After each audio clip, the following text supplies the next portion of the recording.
भोर रात से जिया पमा जा उठवले गवना करा के सैया घर ले अबले भोर रात से जिया पमा जा उठवले दर्द उठेला कमर में पोरे पोरे टूटेला दर्द उठेला कमर में पोरे पोरे टूटेला इहर दियो से दर्द ना कम होकेला इहर दियो से दर्द ना कम होकेला इहर दियो से दर्द ना कम होकेला इहर दियो से दर्द ना कम होकेला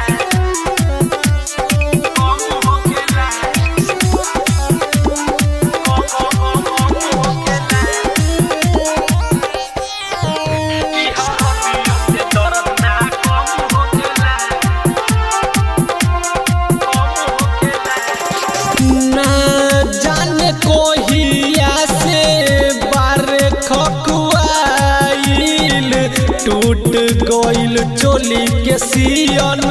उनका ना बुझाइल ना जाने कोहिया से बार खखुआइल टूट गइल चोली के छोरी उनका ना बुझाइल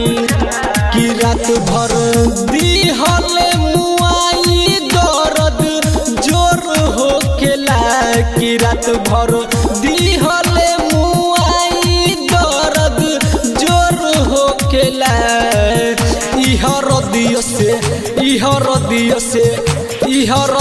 से दर्द ना कम होकेला इहर दियो से दर्द ना कम होकेला इहर दियो से दर्द ना कम होकेला इहर दियो से दर्द ना कम होकेला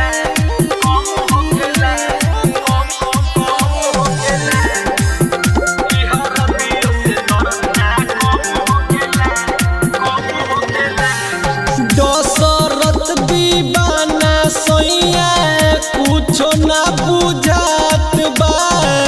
बतिया के मानी रउआ सहलो न जात बा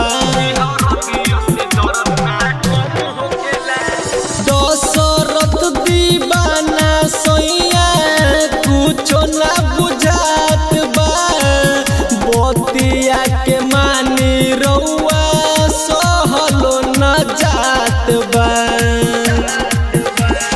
राइटर दीपक निराला नहीं बात मानेला नहीं दीपक निराला नहीं बात मानेला इहर दियो से दर्द ना कम होकेला इहर दियो से दर्द ना कम होकेला इहर दियो से दर्द ना कम होकेला। Love recording studio Pupri mobile 9798587193